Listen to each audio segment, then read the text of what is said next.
आप लोगों के बीच में सुंदरकांड रामायण सुनाने जा रहा हूँ। मसक समान रूप कपि धरई, लंका चलयो सुमरि नर हरई। नाम लंकनी एक निश्चरी, सो कह चलसी मोहि निंदरी। मच्छर के समान रूप धरकर हनुमान जी ने नरहरि का स्मरण कर लंका में प्रवेश किया। तब लंकनी नामक एक राक्षसी ने कहा कि मेरा निरादर करके कहाँ जा रहा है। जान सीमा नाहि मरम सठ मोरा, मोर हार लंक कर चोरा। मुष्टि के एक ताहि कपि हनई, रुधिर बमन बमत धरनी ढन मनई। रे सठ, तू मेरा भेद नहीं जानता है कि लंका का चोर ही मेरा आहार है। हनुमान जी ने उसको एक घुस्सा मारा तो वह रक्त बमन करती हुई पृथ्वी पर गिर पड़ी। पुनि संहार सि उठी सो लंका, जोरि पानी कर बिनय सशंका। जब रावण ही ब्रह्म बर दीन्हा, चलत बिरंचि कहा मुहि चीन्हा।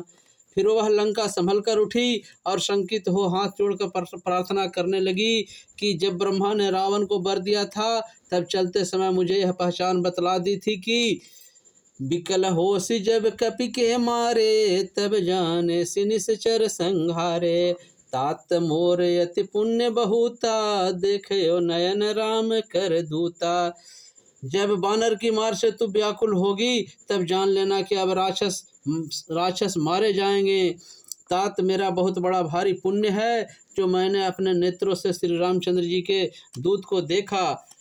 तात स्वर्ग अपवर्ग सुख धरिय तुलाई के अंग, तुलय न ताहि सकल मिली, जो सुख लब सतसंग। सियापति रामचंद्र की जय।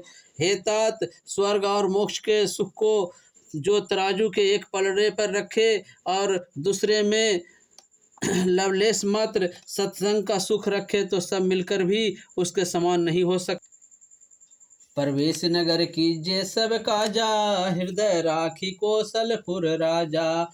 गरल सुधारि पुगरई मिताई, गोपद सिंधु अनल सितलाई। नगर में प्रवेश कर रामचंद्र जी का हृदय में स्मरण कर सब कार्य करो। ऐसा करने से विष अमृत के समान, शत्रु मित्र के समान, समुद्र गौ के खुर के समान और अग्नि शीतल हो जाता है।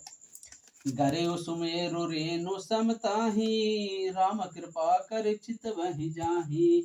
अति लघु रूप धरेउ हनुमाना, बैठेउ नगर सुमरि भगवाना। भारू सुमेरु पर्वत उसकी रेणु के समान हो जाता है, जिसको श्री रामचंद्र जी कृपा दृष्टि से देख देते हैं। बहुत छोटा स्वरूप धर और भगवान का स्मरण करके हनुमान जी नगर में घुसे। मंदिर मंदिर प्रतिकर शोधा, देखे जहत है अगणित जोधा। गयो दशानन मंदिर माही, अति विचित्र कही जात सोनाही। एक एक नगर को ढूंढ डाला, जहाँ तहाँ अगणित योद्धाओं को देखा। रावण के मंदिर में गए तो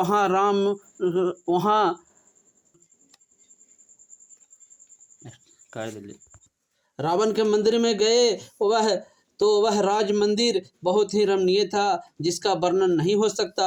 सैन किए देखा कपिते ही, मंदिर महन दीख बैद ही।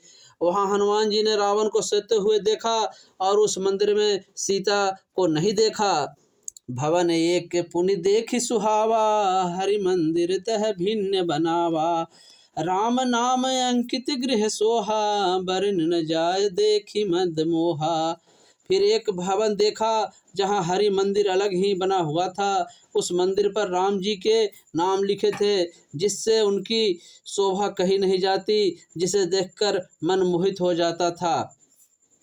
राम नाम अंकित गृह सोहा, राम नाम अंकित गृह शोभा, बरन न जाय। नव तुलसी के वृंद तह, देखी हर्ष कपिराय। सियापति रामचंद्र की जय। राम नाम से अंकित घर ऐसा शोभायमान था जिसकी शोभा का वर्णन नहीं किया जा सकता। और नवीन तुलसी वृक्ष के बहुत से झुंड देख कपिराज हनुमान जी बहुत प्रसन्न हुए। लंका निश्चर निकर निवासा, यहाँ कहाँ सज्जन कर वासा। मन मह तर्क करन कपि लागे, ताहि समय विभीषण जागे। लंका में निशाचर ही रहते हैं, यहाँ सज्जन का वास कहाँ। हनुमान जी मन में ऐसा तर्क कर ही रहे थे कि उसी समय में विभीषण जाग उठे।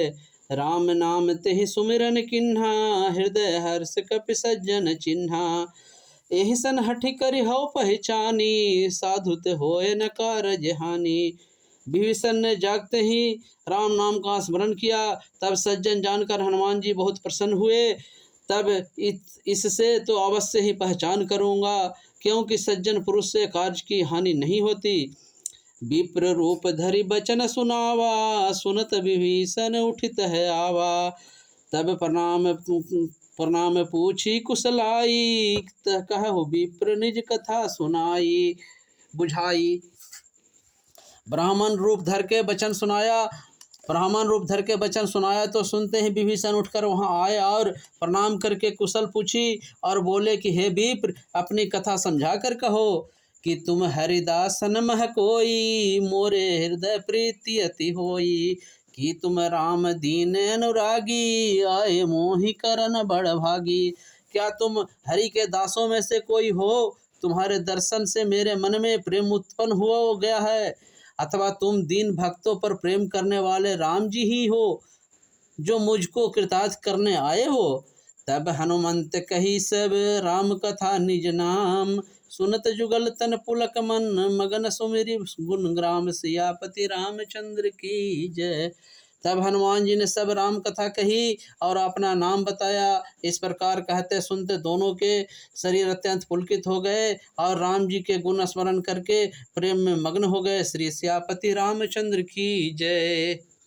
सुनहु पवन सुत रहनी हमारी, जिमि दसनन मह जीभ विचारी। तात कबहु मोहि जानिया नाथा, करिहहि कृपा भानुकुल नाथा। विभीषण बोले, हे हनुमान जी, सुनो, हमारा यहाँ रहना ऐसा ही है जैसे दांतों के बीच में बिचारी जीभ रहती है। हे तात, क्या मुझे अनाथ जानकर श्री रामचंद्र जी कृपा करेंगे? तामस तन कछु साधन नाही, प्रीति न पर पद सरोज मन माही। अब मोहि भरोस हनुमंता, बिनु हरि कृपा मिलहि नहीं संता। तामसी शरीर से कुछ साधन होता नहीं और न राम जी के चरण कमलों में प्रीति ही है, परंतु हे हनुमान, अब मुझको भरोसा हुआ, क्योंकि भगवान की कृपा के बिना संत नहीं मिलते। जो रघुबीर अनुग्रह किन्हा, तो तुम मोहि दरस हठि दीन्हा। सुनो विभीषण प्रभु की रीति, करहि सदा सेवक पर प्रीति। जो रघुनाथ जी ने कृपा की, तभी तो आपने मुझको हट करके दर्शन दिया। यह सुनकर हनुमान जी बोले, सुनो विभीषण, प्रभु की यह रीति है वे सेवक पर सर्वदा प्रीति करते हैं। कबहु कवन मैं परम कुलीना, कपि चंचल सबहि विधिहीना। प्रात ले जो नाम हमारा, ता दिन ताहि न मिले आहारा। कहो, मैं कौन बड़ा कुलीन हूँ? मैं तो बानर, चंचल और सभी प्रकार से नीच हूँ। प्रातः काल के समय जो हमारा नाम लेता है, उसको उस दिन भोजन नहीं मिलता। असमय अधम सखा सुनो, मोहु पर रघुवीर। किन्हि कृपा सुमिरि गुण, भरे विलोचन नीर। सियापति रामचंद्र की जय। हे सखा, मैं ऐसा नीच हूँ तो भी रघुनाथ जी ने मुझ पर कृपा की। इस प्रकार राम जी के चरणों का स्मरण करके विभीषण के नेत्रों में जल भर आया।